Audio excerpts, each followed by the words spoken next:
My name's Chris. And I'm Kristie. This is the Washing Up Podcast, and there's 3 decent episodes in a row. I know, what's this all about? The Masterchef have been holding out. They're like, we're just going to keep it all for the best week. And I thought it was going to be ironic, and it's not. I mean, it's the best of times and the worst of times, because... Yeah. It's the best of times, because that was a really good 3-episode run. And Massimo. Well, we'll get to that. That's beyond the best of times. Yes. And it's the worst of times, because Team Ben has lost... Well, Ben. They're a reason for existence. They're just team now. They just ruined them forever. They're just team now. Yes. Oh, what are we? We're team. What are we? Team. Feels like something's missing here. I mean, look, to be honest with you, the way that most of the first half of the series went, Ben could probably hang around. I mean, he's probably still there, just hanging out with the Nathans. They wouldn't notice. Sorry, not the Nathans. That's how... No. The Nathans didn't even get in there. The Nathans just had a dish dedicated in their honour. Actually, the Nathans would be a really cool deep dive MasterChef tribute band. They just do covers of Hot and Cold. Yeah, that's all they sing. Only one song, Hot and Cold. That's it. Maybe a heavy metal version of the MasterChef music. That would work. That would work. That was rock and roll, wasn't it? Well, I've told you, my favourite version. Oh, I'm doing my throat in. Don't do that, because you won't be able to get through the podcast. Yeah. No, my favourite version of that is by that Ukrainian band that does Hot and Cold. It's brilliant. You're hot, then you're cold. You're yes, then you're not. Again, it's the moment in the chorus where they go, yo, don't really want to stay. No, hey, yo. It's great. It's my favourite part of the whole song. So, look, it was a brilliant week. That doesn't mean there wasn't a fuck ton of problems. No, it's not MasterChef without some problems. So tonight... We're going to talk about tonight, obviously, in more detail later, but tonight was all about food waste. And talking about poverty and food waste, which is a very important thing and something that they really need to do more of. Every now and then they mention second bite. Yeah. But then that's usually before or after somebody has half-cooked a steak and given up on it, and second bite won't take that. Yeah. There's an acquaintance of mine who did his whole research on food waste, particularly in Australia. He's now in, I think, Oxford, studying over and doing more, academics. They just do academic stuff. And yeah, just hearing what he had to say when he was living in Australia was pretty profound in terms of just the amount that goes to waste. And yet, not everyone in Australia is eating it. It really is one of the examples of the contradiction of how wealthy Australia is. Yet the distribution of wealth is extremely uneven. Oh, yeah. So, on one hand, we're talking about that, and that's a really good thing to talk about. Absolutely. On the other hand, this was a week with the Wagyu steak the size of a house and beluga caviar, which... Sweetie, darling, look, we're just going to do some nice home cooking. It's going to pop out the beluga caviar and let's see what we want to do with this, because, if you've got any leftover venison, I've got a few good recipes for that. Lady McLean. Lady McLean's in the house. Yes, so, indeed. If you've never heard the Billie Connolly bit about Lady McLean's cookbook and the bit about leftover venison, I highly recommend it. It's very apt. But when they announced beluga caviar, my first thought was, isn't that illegal? And the answer is, in America... Yes, it is.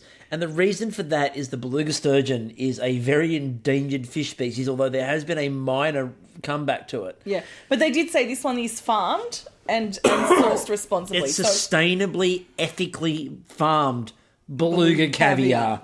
We could release them back into the wild and help propagate the ecosystem. But those eggs are so tasty on tiny bits of bread.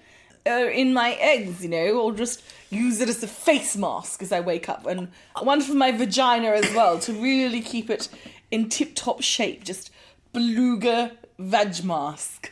I presume that's what rich people do. Let's go with that. I wonder if Ben pondered tonight, pairing the stale bread and radicchio with, beluga caviar, because it was half a step away, in all honesty. I love you, Ben. You know this, but we're going to be fair, and we're going to call you out on some shit. Yeah. So there was the import into the US is illegal. And funnily enough, you know how I know that? How? You tried to send They're binging with Babish. Oh, is this for the when he makes the Archer's eggs? Yeah, when he makes Archer's eggs, and it doesn't work because they couldn't use beluga caviar because you can't actually import it into the US. And if you've never seen Binging with Babish, what are you doing? Go to YouTube, go watch it. After you listen to this, of course, because we're better. Anyway, so they had to use beluga caviar as the key ingredient and come up with something. You know, I wonder if there's a special on at Coles this week. Just rock up to the seafood counter. I'll have a half kilo of prawns and how about a couple of those tins of beluga caviar? That'll be $7,000, sir. Well, I'll just get 6 of those then. Let's just pop that out. Welcome to the deli. What'll it be today? A half a pound of your best beluga caviar. Fuck off, you can't afford it. All right, so, Ba-da-da-da. go on, I dare you. Go to Coles. And ask for some beluga caviar. Notice how everything else has been fucking advertised this year. Yeah. There was no ad for beluga caviar all of a sudden. No, where's Curtis Stone? Curtis Stone wasn't sitting there with a mini... with the beluga farmers. He wasn't there with a mini toast, like, dunking it in the middle of the fucking pond. So there's a pond, and there's Curtis Stone, like, dunking toast into a pond and scraping the eggs up. It's like, oh, this beluga caviar, it's so fresh, you can dunk it with toast. Only at Coles, sourced responsibly. So, I mean, look, that is the important thing to note, people. If you're going to eat beluga caviar, eat responsibly. Yeah. Waste not, want not. So, I was disappointed that Tati didn't actually make it to this challenge for immunity. Yeah? I wanted to see exactly how much beluga caviar it takes to fill a banana leaf, because the option was there. Look, I think... Sanctuary bow with a banana leaf and beluga caviar. I think as verdant and lush as that garden is, I think it's very pleased that the garden has not been in play that poor this tree week. It was in play tonight, but Tati didn't go and get a banana leaf. No. But that poor tree. I wonder if her husband took it home. It's kind of like in our local botanic garden, there is like this one like dead tree that they've painted blue to point it out. And I'd just like to think that next year's Masterchef, they're just going to paint the banana tree blue to show people what happens when you rely too much. I like the idea that in last night's challenge, when the family turned up, Tati's husband just sort of got out there with a spade and shovel at the end and just dug it up and put it in the back of the car. Take this bug. I'm taking this home, love. Yeah. I've heard you've been doing grand things with it.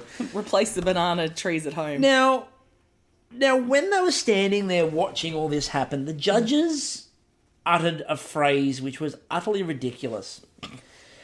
Gary and George and Matt looked at each other, and I think it was Gary who said, it just reminds us of all the... Think back... And Billie was there too, obviously. Yeah. And they looked at each other and they went, think of all the wonderful caviar meals we've had in our lives. Now, I thought about saying to everybody, remembering childhood dishes, drink. But I didn't. Just talk about blinkers of privilege. Oh, and all those dishes of caviar. And none of the judges went, that's a bit ridiculous. They all went, oh yeah, look, we've all eaten some great caviar in our time, and we've all had some wonderful caviar as part of our... And everyone at home was sitting there going, how fucking out of touch are you? It's like, I've had it a couple of times, like not a lot. Like it's only been the cheap shit. I'm going to admit. You never had caviar? Never had caviar. No interest. It's like, when you go to the, you go get sushi, or I don't know. I mean, like I said, I've only had caviar a couple of times. But when you go to sushi, you got those little orange pearl things. It's like that. So I thought... It's salty. I thought you were going to say, when you take a fish and you scrape out its undercarriage, just lick it, and there you go. It's like, when you get a fish and you're like, not only have I killed you, but I'm going to eat your unborn children as well. That's it. It's a bit like that, really. Yeah. So it's the good, simple cooking that we're all allured to for MasterChef, and caviar. There's nothing better or more simple than a good old-fashioned caviar dish, and especially Simon. Now let's start with Simon. No. You've skipped over, and I think it's because you've put it in the back of your brain.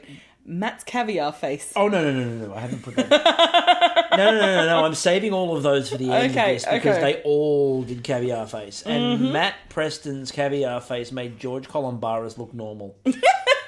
Fucking hell. There are things I didn't know that I didn't need in my life. What do you think's worse? Matt's caviar face or George's apple face? Oh, fuck. Do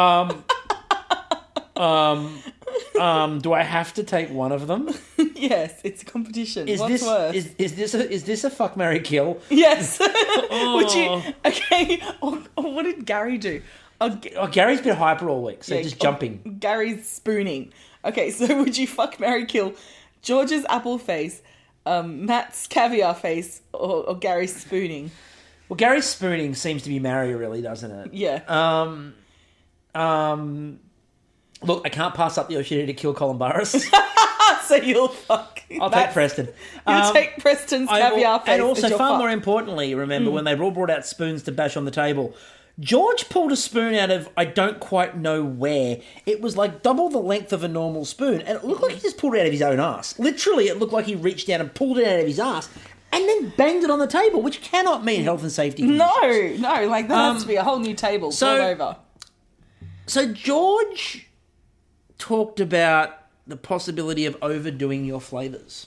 But the way that he described the way that someone was overdoing flavours was where he talked about the idea of that flavour and that flavour go together really nicely. That flavour over there, I'm in an alley, I'm running away from it at midnight. Now remember, I did say this was a good week of MasterChef. Was he snorting the caviar? Look, I presume so. He thought it was snuff? It's just straight up the nose. Up the nose. Onto the back there. Onto those sensitive, delicate nasal passages. Again, the only thing, and we're focusing a lot on the judges here because, to be honest with you, the cooking was actually really good. Yes. But we're focusing a lot on the judges because their reaction to caviar was ridiculous. George yelled out at me about the idea of, we've got caviar, how good is life? To which I yelled at the TV, ask the Russian aristocracy.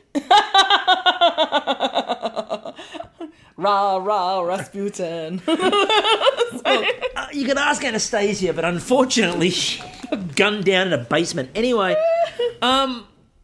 so the dishes themselves, though, they were good. Yeah. Everybody made, they were all good, but there's one we need to talk about, and it didn't win, but we need to talk about it. Okay. Simon. With his deviled eggs. Deviled eggs. With caviar above and below the egg yolk. Well, he said he took it inspo from, and I presume it's just took it directly out of the menu from a restaurant in Sydney. Now, I'm down for it. I like deviled eggs. Who doesn't like deviled eggs? Do you not like deviled eggs? No, my question about it was it really a dish that took that long to cook? What was he doing for the rest of the fucking time? Well, you don't understand when you do deviled eggs, you actually have to perform a ritual. It's like pentagram, inverted. Apologies to fellow pagans out there, but I'm just going from the Satanist tropes. I presume the blood of an infant, which he was able to procure from the garden. The infantry? The infantry. So that's where the Vespa was. Yeah, a goat. Just sacrificing a goat. Okay, that's always handy. Lots of sacrifices. Invoking, you don't know how long it takes to chant and invoke a devil. It's minutes? I'm at least 15. Cause I don't have the stamina for that. I presume it's only one of the lesser devils because... lesser demon. The demon that handles deviled eggs is not a big one. Well, I'm thinking about the time frame as well. If you've got hours to chant, you can just pop it on the slow cooker and be there chanting away, while your eggs are deviling low and slow in your pentagram surrounded by candles. Goat blood. An entire demon team rises up to fix the eggs for you. Exactly, Master hell. As Colin Burris pops in. I presume they just sent Colin Burris in their stead. I like the idea though that they turned up to do the deviled eggs, and Simon had to stop them and go, no, above and beyond the yolk, guys, and they're like, what sort of witchcraft is this? He's like, the kind that summoned you all.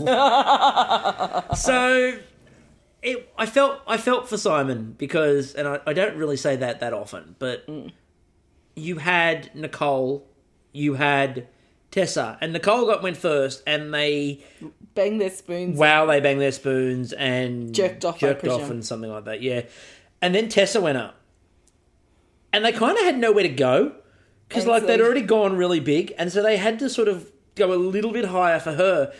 And poor Simon. What's up?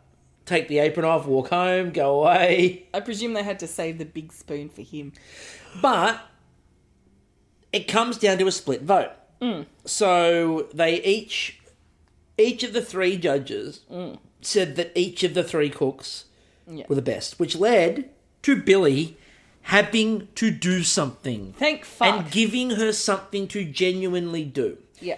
And her answer was Tessa. And to be honest Correct. with you, 100% right.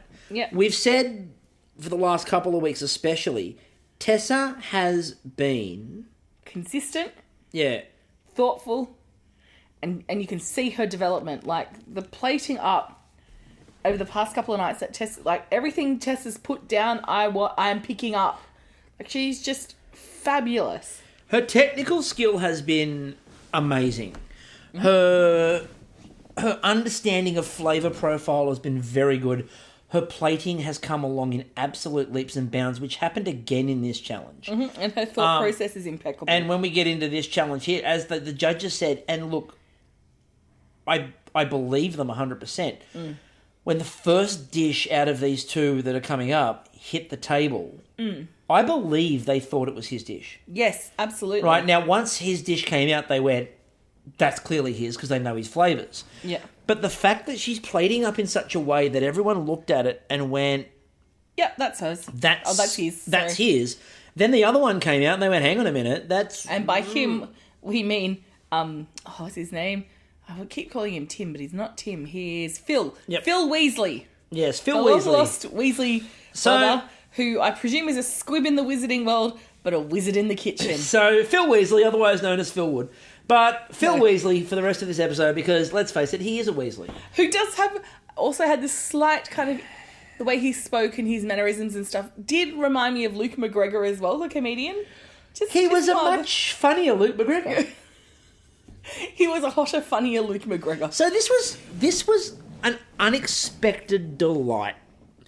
The judges walk away and you had to pick a pair of ingredients. Yep.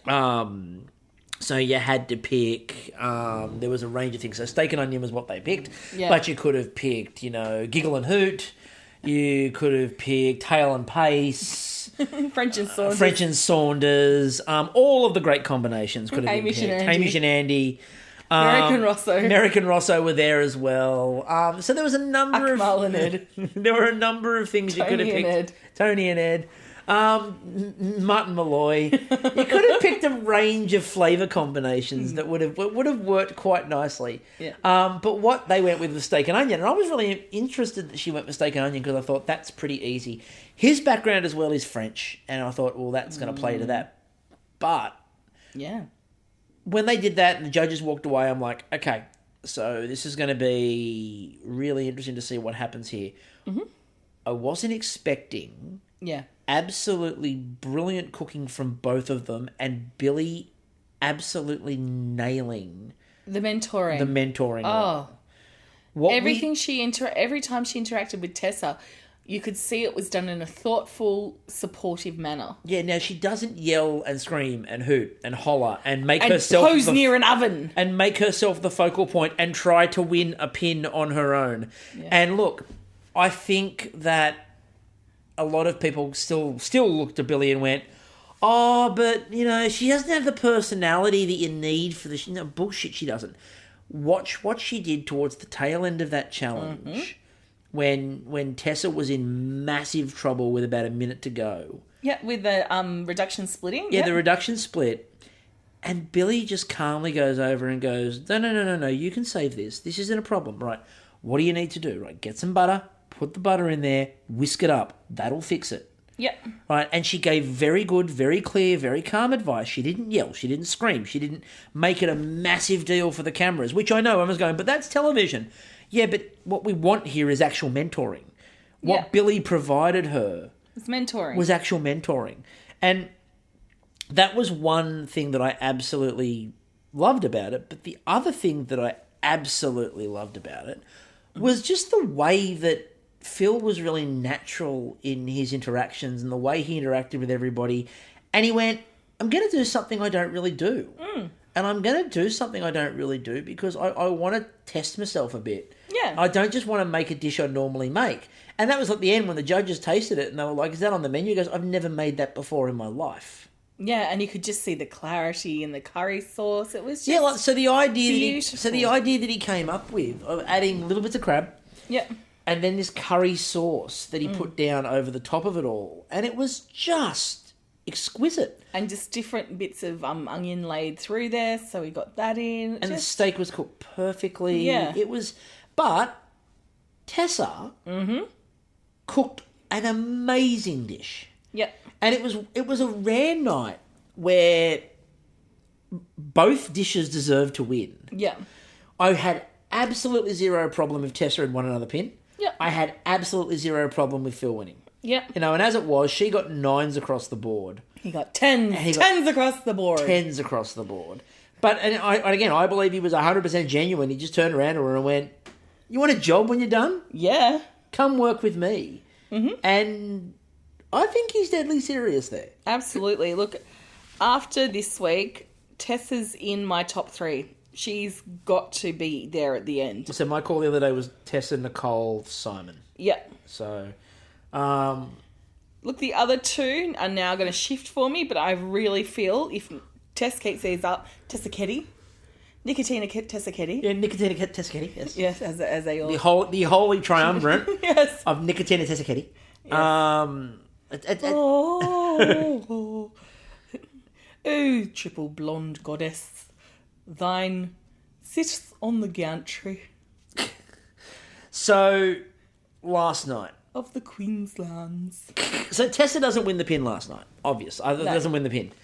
Last night, we had a team challenge, and I'm like, oh, God, the team challenge has been a bit shit this year. Yeah. But the only thing that actually worked positively for me in the lead-up, I like the idea of Gary being on the pass. That's where he shines. And he really does. This is something we have not said all year. At the very start, we said it, and then it's faded very fast, but this is something we haven't said since about week 2.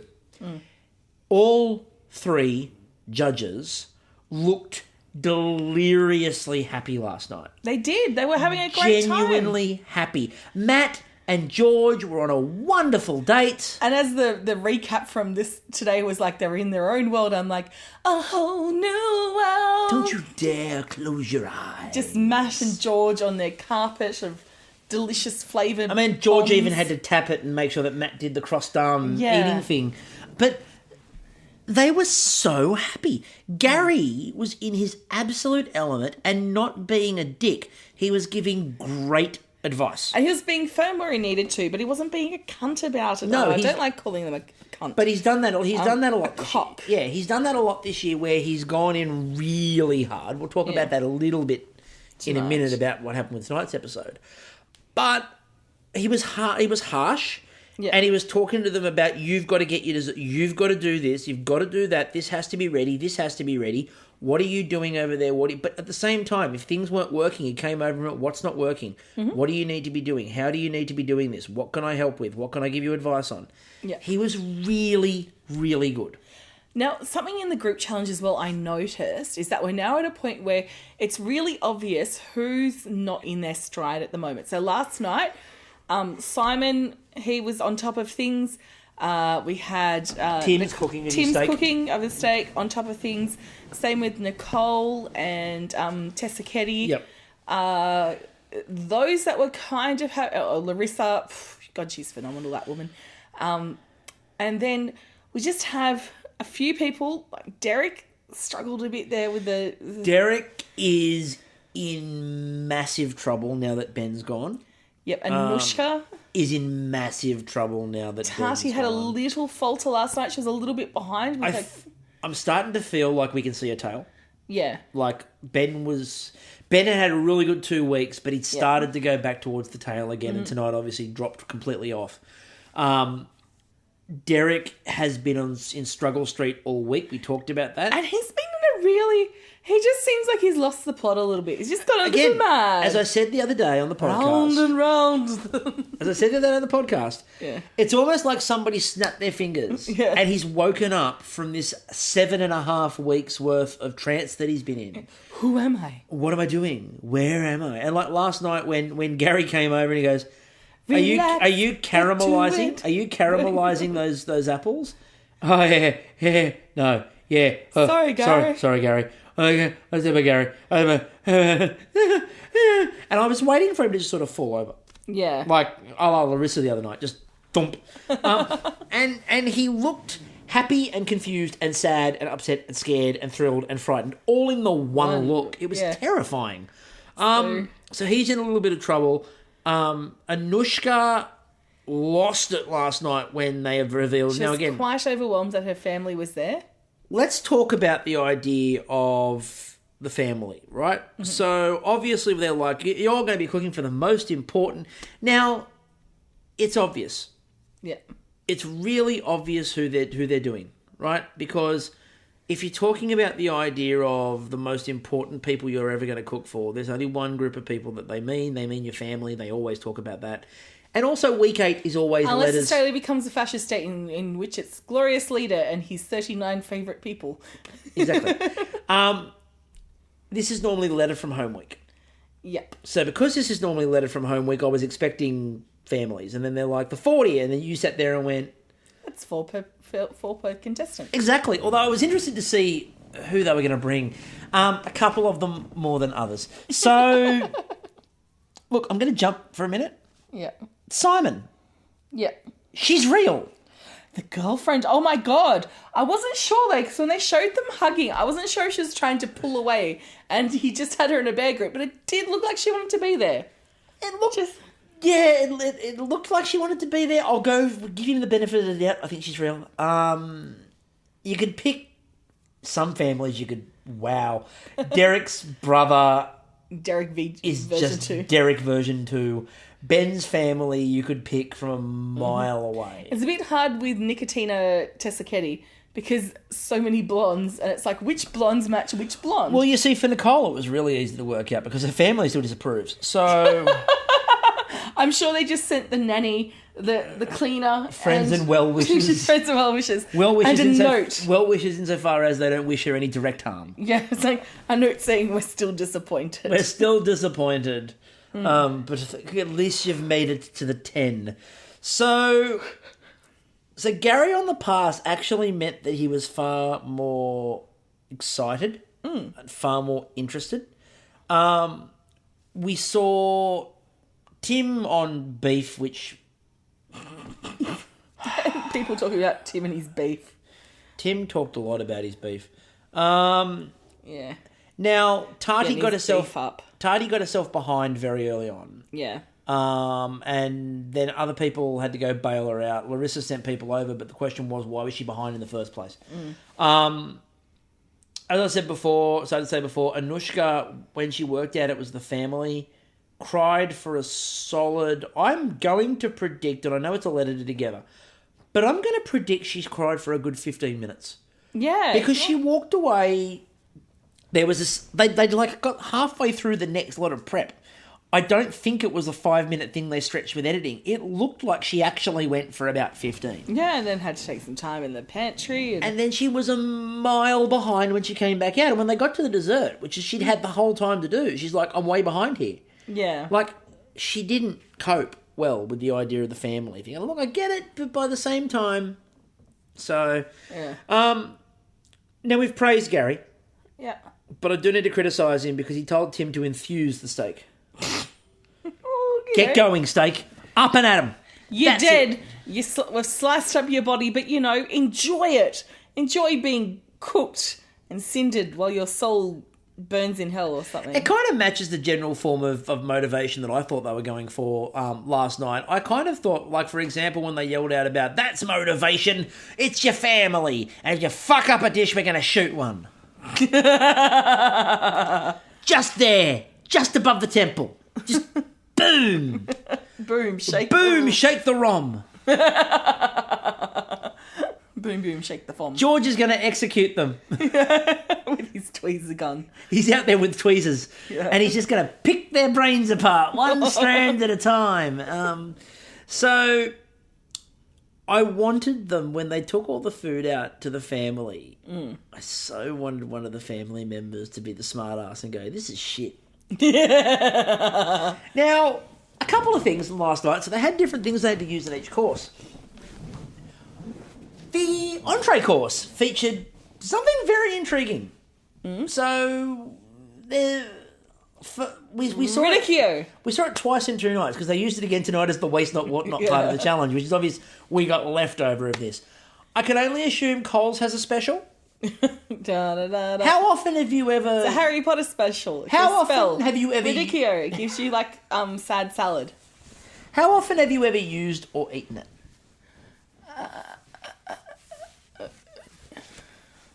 Yeah. Not in living memory. I kind of thought that the bowl with the dollop on the bottom and the cheese melt was a cheese course, by the way. It wasn't actually a Radicchio course. But you couldn't tell because all they did was melt cheese over Radicchio, and it was ridiculous because it looked sad and disappointing. But it's cheese. It's melted cheese. Yeah, but it's melted cheese over something that didn't really... Melted cheese wasn't saving it. No. Like, if anything, the melted cheese was the victim here. Like, Juju special. Dick Wolf can write a show about that. For all of you MasterChef people out there, how often this year, just honestly in the comments under this episode post on Twitter, how often this year have you found yourself on Sunday night forgetting to change the channel and being stuck on FBI? It's the laziest writing in the history of television. It is so horrendous. Dick Wolf phoning it in. Away. Dick Wolf phoning it in. Like, if you look at their office, it is so not povo. FBI. Like, they've got a FBI flag that is just randomly hung in the office. Everything is just so... When did the FBI start renting a loft on the Lower East Side? I've seen higher production value at, like, school concerts. You know? You mean like Alien versus Predator? Exactly. Higher production value, a lot more thought put into that. But that was a Dick Wolf crime scene right there because it was ridiculous. But all these, like... early 2000, late 90s actors that have found themselves on there, like the guy from Clueless, who played Elton. Who else is there? Oh, there's quite a number of... the guy from Twilight. I'm kind of disappointed that Michael Weatherly's not on FBI because he's in every other fucking one. The eldest brother vampire on Twilight. Mm-hmm. Oh, I can't remember. I have no idea. There's quite a number of them there, and you're just kind of like... This is where your career is taking you. And on Sunday night, Julian McMahon. Yes, he was there. That's son of a Prime Minister doing it good for Australia. Son of a Prime Minister, ex-husband of Danny Minogue. Oh, she's going to end up in there, sure. Which is he more noted for? Son of a Prime Minister, ex-husband of Danny Minogue. Go with Danny Minogue. Yeah, because I'm betting there's a bunch of people out there right now going, Julian McMahon's dad was Prime Minister. Yeah, he was. Billie. Anyway, let's get back to the challenge because, well, it was happening. And Tessa was absolutely flying again. Yep. The steak was being cooked as well. And I like that. Steak was being cooked as well. Well, let's go with that, shall we? So let's use that in very loose terms when it comes to the yellow cheese. Yeah, we will. Yes. So the steak was being cooked at this time, and they're both cooking in the. Yeah, this is great. This is easy. We got this. Then the fish was being done as well at the same time. So Tessa did her fish, and her fish looked amazing. Like, seriously looked amazing. And that's one that they had the coral trout skin as well. It was incredible. Then we got to the steak. Mm-hmm. So let's talk about the steak. Tessa serves up these amazingly plated dishes. Like, even that pea that was open, I would eat that. Like, that, I saw that and I'm thinking, I would eat that pea. Yeah, her fish course was amazing. Not fish. I'm talking about Tessa's steak. No, it was Tim was on the steak.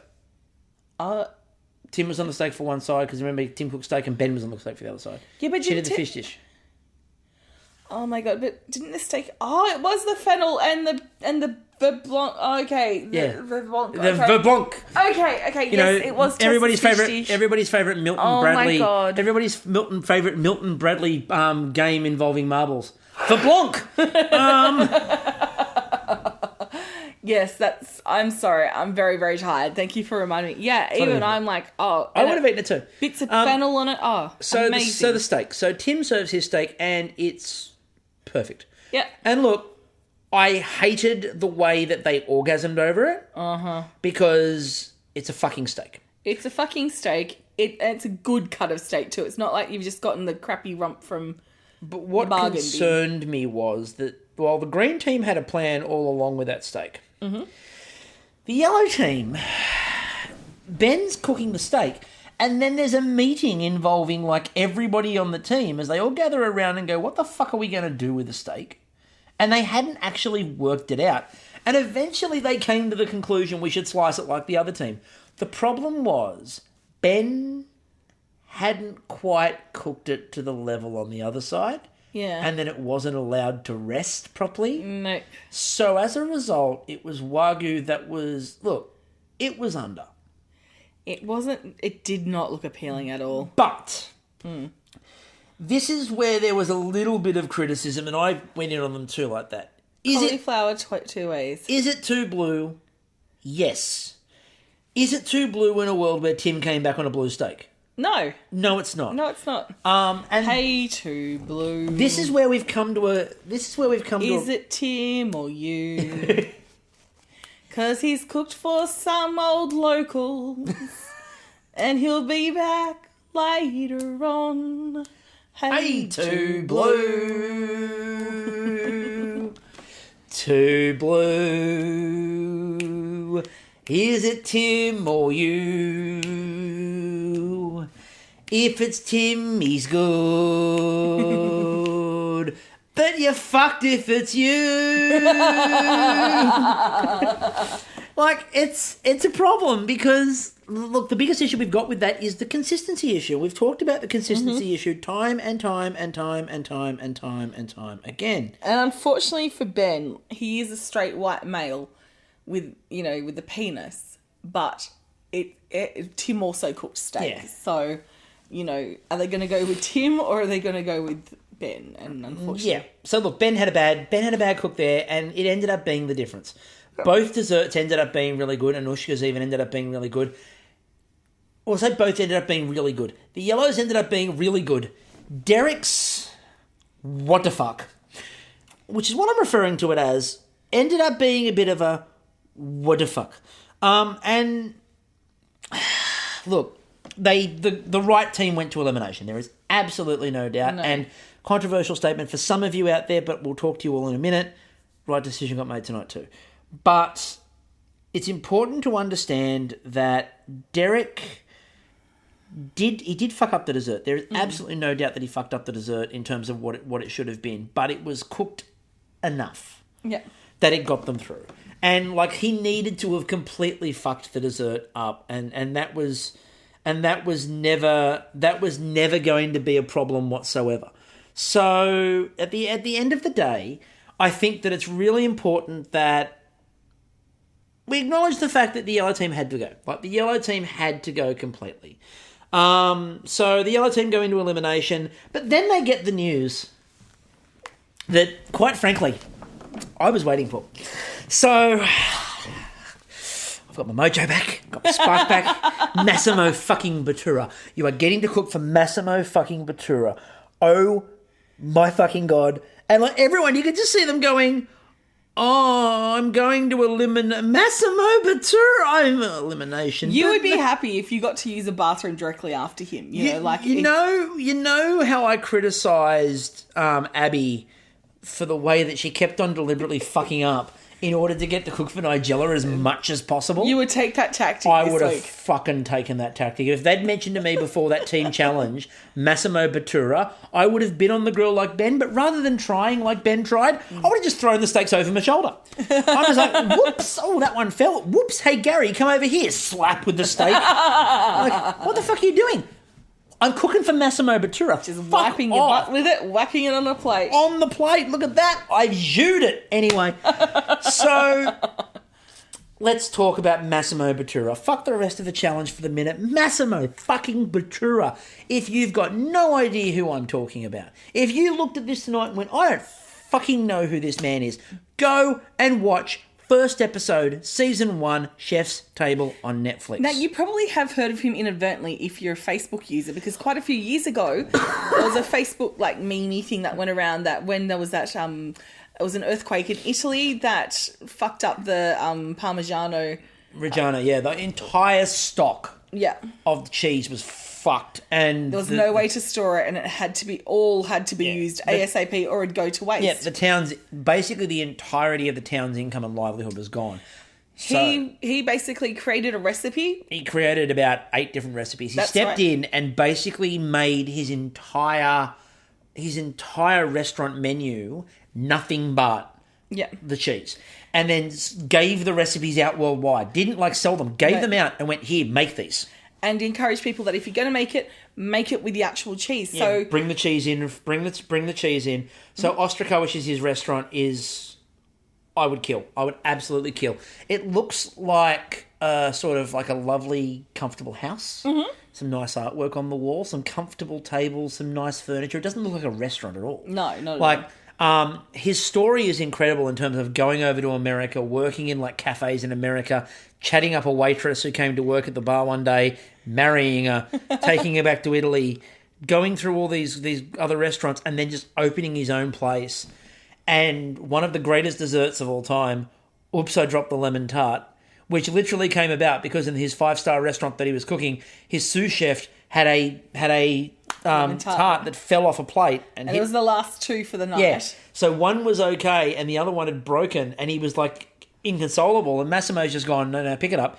Grabbed the other tart, smashed the other one on a plate, threw some lemon sauce over the top of it, put some stuff around it and sent it out. And I went, that's amazing. Genius, yes. So, the guy is an absolute genius. Mm-hmm. And his latest thing, as they talked about tonight, and he's been on this kick now for a number of years, is food waste. Yeah. Again, somewhat ironic in a week where they did beluga caviar and wagyu.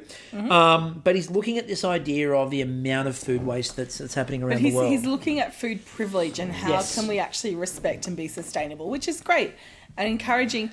And everyone's like, okay, we do our part at home, but we're not wasting food on the same scale as in restaurants and grocery stores and fruit shops and all of that. We are just single households, but together it's like Australia going, oh, we only make 1% of the fucking emissions, so we're not going to do anything. Here's some news, ScoMo and friends.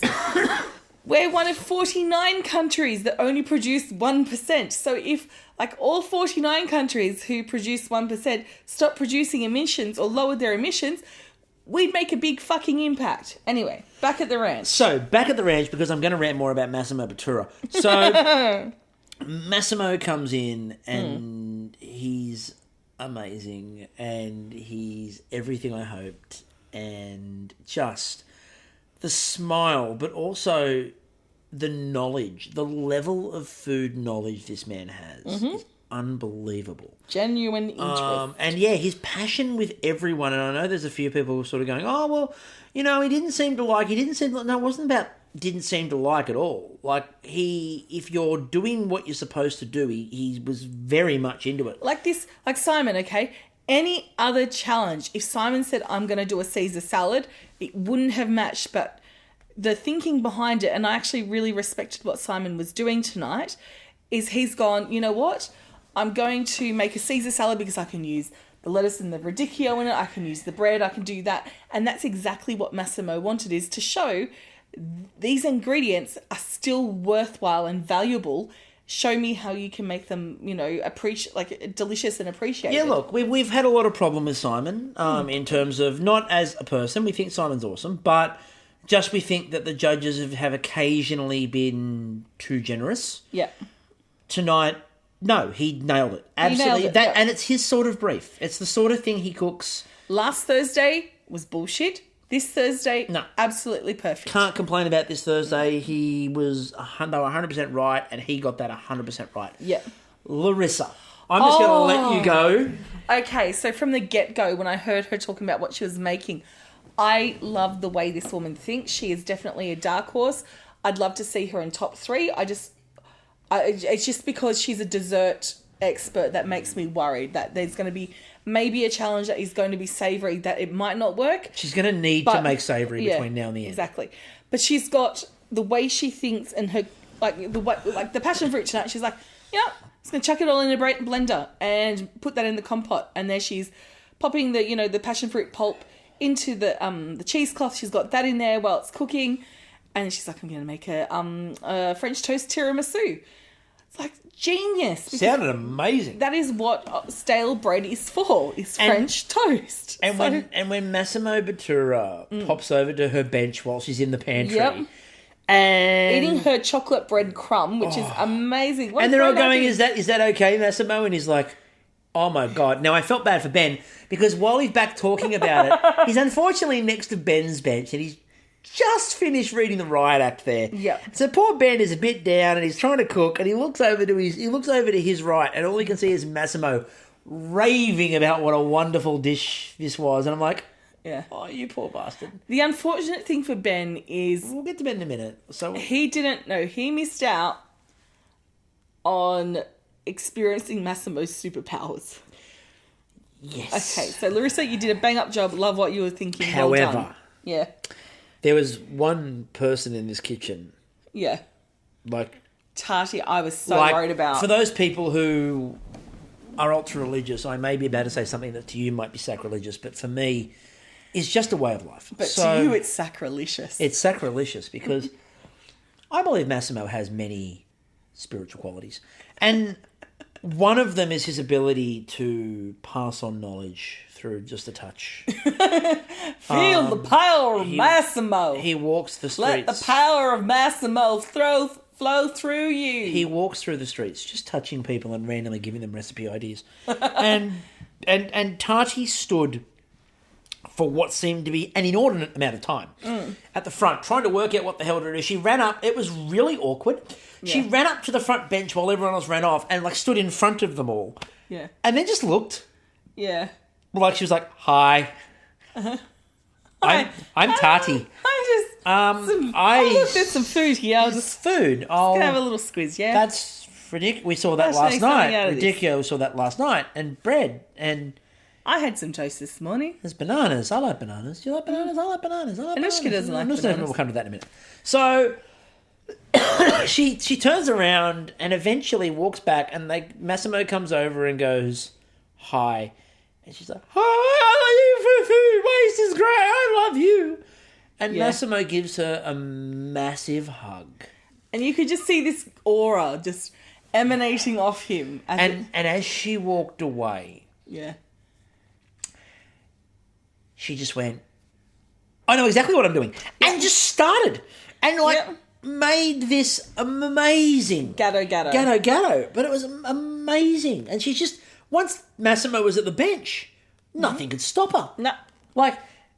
He tried to bless Anushka with the same power.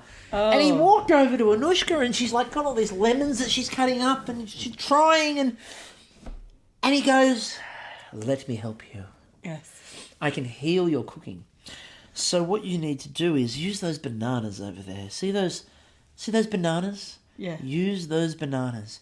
And Anushka looked at him with reverence and said, yes, I will use hang on a minute, let me just read the script here. What did she say? We don't eat bananas. I don't like bananas. I can't cook with them. Yep, shut down. And I thought Massimo Bottura was going to beat her with a banana. Now, if you were at a bench and you're cooking away and Massimo comes over and goes, see those peas over there, Chris? Well, you could have said bananas. I hate bananas. Okay, or bananas or beetroot. All three are up there. Okay, so they're all over there and I have to use them? All three. I'm making a banana puree I'm freeze drying the peas and making a pea crumb. And then once I've done that, I'm layering it all with a lovely beetroot sauce.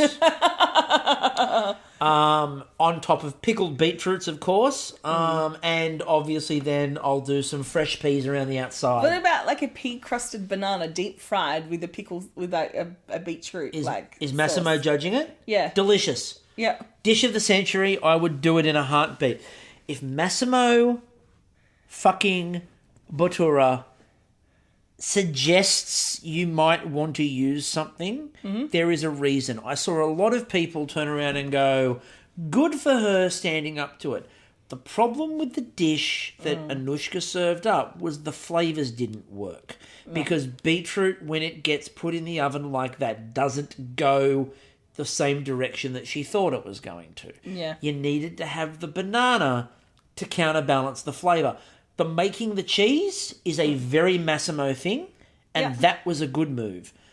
The bananas would have put the balance between the two sets of flavours, and that would have worked perfectly. So he wasn't suggesting it to be a dick. He was suggesting it because the lemon flavour was going to take it the wrong way, and you needed something to counterbalance and bring it back towards the cheese. Yeah, and he was very respectful because, look, it may not be yours culturally, but, you know, there's bananas there, those green bananas. I think you should have a crack at them. And she should have at least given it an experiment, see what happened. Yeah, and I mean, look, this is the thing, is that it wasn't a case of, and I said, there were lots of people going, oh, good for her, he shouldn't be telling you. No, in this case, it was about balancing flavours. And Gary went up to Tati and said, use those bananas, and she did. She ran over and grabbed a handful of bananas. 14 minutes to go. All right. Yeah. So, we've avoided it long enough. Let's preface this. Love Ben. We love you, Ben. You're awesome. Team Ben, or as we now know them, Team. I'm very proud of you and everything you've done, and you've had some really good weeks lately.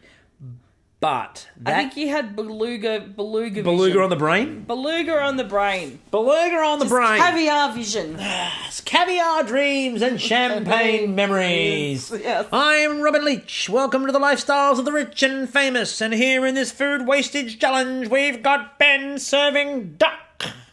Just directly after. Now, there were lots of Gary's people like, going, they didn't say you couldn't. They did. They said, now don't run in there and grab a lobster. Now Don't let's do something stupid like grab a lobster. So let's think about some equivalents. So you wouldn't go in there and grab Wagyu. No. You wouldn't go in there and grab, say, Kobe beef. Scampi, Yeah, no. Kobe beef. You wouldn't go grab high-end. No. Now, I had some people trying to convince me that duck is not really that high-end. If you're out there hunting it, fair enough. In comparison, traditionally, now I'm not talking about now because things like Love Duck and those cheaper companies that are doing it cheap now have made it seem like it's less. But high-end, high-quality duck is expensive as all hell. But if you're an average family, like 2 children, 2 adults, the lover duck's not going to feed you. No, it's not. And to buy a full duck which is going to feed you, that's not cheap. No. And go to a restaurant and order a full duck. It's a minimum. You're looking at $59, $60. Yeah. So, it's not on the cheap end. No. It completely goes against the spirit of the challenge, and you shouldn't have to say it. Now Joe Kendry put a really interesting thought out on Twitter, and I kind of agree with her. Joe said, I kind of feel like the duck was bait. And Ben took the bait. Yeah. They wanted to see who was thinking. Exactly. So they put some of the expensive stuff, because I heard people going, oh, well, they shouldn't have put the expensive stuff in there in the first place. You should know not to pick it. But, say, for example, he'd come up with a dish that used the bread, the banana, the alfalfa, I believe, was on there too, the radicchio, the lettuce, all of that. He was using all of it, leaf to stem, top to tail, all that part of it. He's gone, you know what? I reckon I could use a whole duck or some whole prawns or some whole scampi in this to really elevate it. They would have forgiven him because he's used and was mindful of waste as well. But it was just now I've done some radicchio on the side. He said to them that I've used a lot of it. I've used a lot of the wing. I've used a lot of this. I've used a lot of that. And Massimo and George went over and opened the fridge, and there was still over half a duck. Yeah. It was not good. And look, Team Ben, I know you're out there right now, and I know you're making a million excuses. I know you're for it. making poppets of Chris and I are about to start your voodoo stabby magic. Well, And you're about to settle come down. up with, and you're about to come up. Yeah, we are the ones. Well, Kristie will do the voodoo magic, not me. I've got worse than voodoo. I've got Christoo. Yeah, you do. Christy do. Kristie do. I'll fling the Christy do. Doo. Anyway, Fling the Christy do at you so with my woo woo. fling the Kristie do at you. That's a poster. Anyway, so I know you're all out there going, oh, but what about, but you've got What to. about Ben? It isn't fair. Well, it is he actually. used half a duck and they want Their share. Can't you see? All right, look, we absolutely love Ben, but that's a massive fuck up in a challenge where they're like, but what about the level of waste and blah blah blah blah. It's a fucking duck, guys. And then to add insult to injury. And far more important than anything, and Matt Preston nailed this in the judging, it was fucking raw. And Kristie knows a raw duck when she sees one. She's told this story before. my mum. Her mum and the raw duck, which was Yeah. very bloody. Now, You're lucky she hasn't cooked you a duck yet. the duck... Well, I would just cook the duck. Remember the last time she tried to make pork? Yes. I cooked the pork. Yes, you did. So, he fucked up. And it happens. He fucked a duck. Fuck a duck, do do do do. Not a chicken or a cow, do do do do. Fucked up a duck, a duck. Fuck a duck, that's Ben right now. Anyway, yeah, look, it was not good. The fact that the duck was that raw. Gordon Ramsay was about to appear and offer to release it. It was still going. You're despicable. So Duck season, rabbit season. it was Elmer not... Fudd had come through with a gun. Shh, be very, very quiet. And hunting ducks. And there were some people then criticising the fact that Massimo was like, we're going to go through your waste in your bins and we're going to check all those sorts of things. And as Jessica Link points out on Twitter, and it's 100%, like, go read on Massimo. He's run things like fine dining soup kitchens for the homeless using waste. He's very serious about this. Yeah, he's not being... Like, this is not a lot of... Oh, well, this is such a wanky challenge. This is such a wanky thing. No, it's not. It's not. Massimo has a deep abiding passion for things like this. And And if you... and yeah, there's big problems with MasterChef. And as Josh pointed out on Twitter, the only way this really has any impact is if the show reevaluates the way it handles food waste. Yeah. And they will mention Second Bite. Yeah. I mentioned the other week, Second Bite doesn't take a half-cooked steak. So, like, when everyone starts cooking a steak and then throws it away or starts doing that, that's a problem. I think there should be some penalty built in for contestants that do that. Yeah. And... Like, this is a thinking person's challenge. And...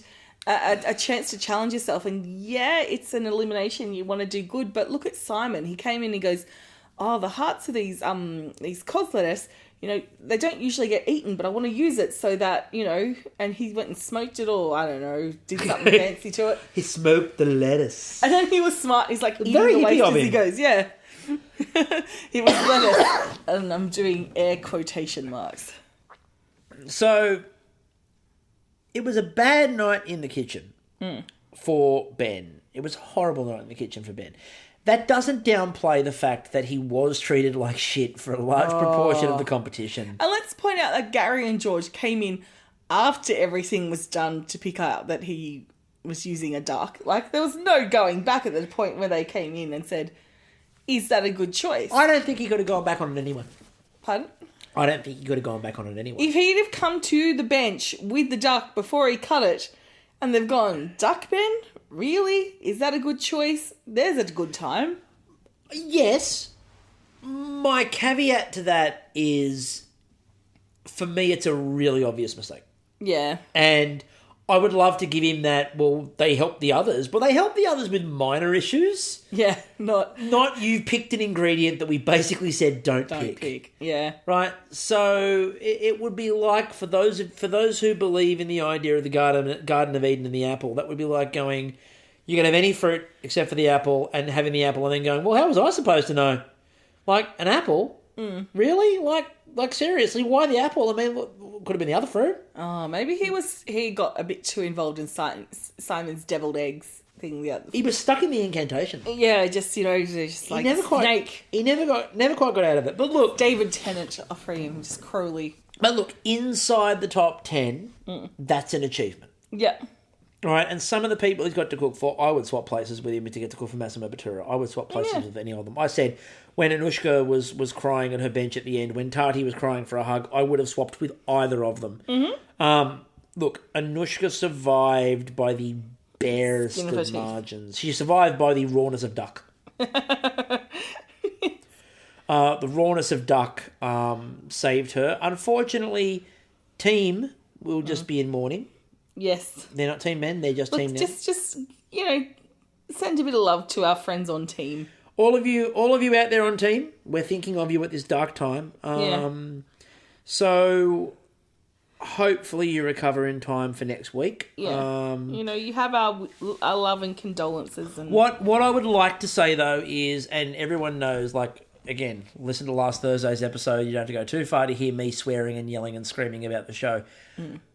Hopefully when you reflect on the last 3 nights, you actually look back and go, they're probably the strongest 3 episodes they've put out in the whole series so far. Mm-hmm. And we hope that we see that continue. Do I trust it? No. Not a chance in hell.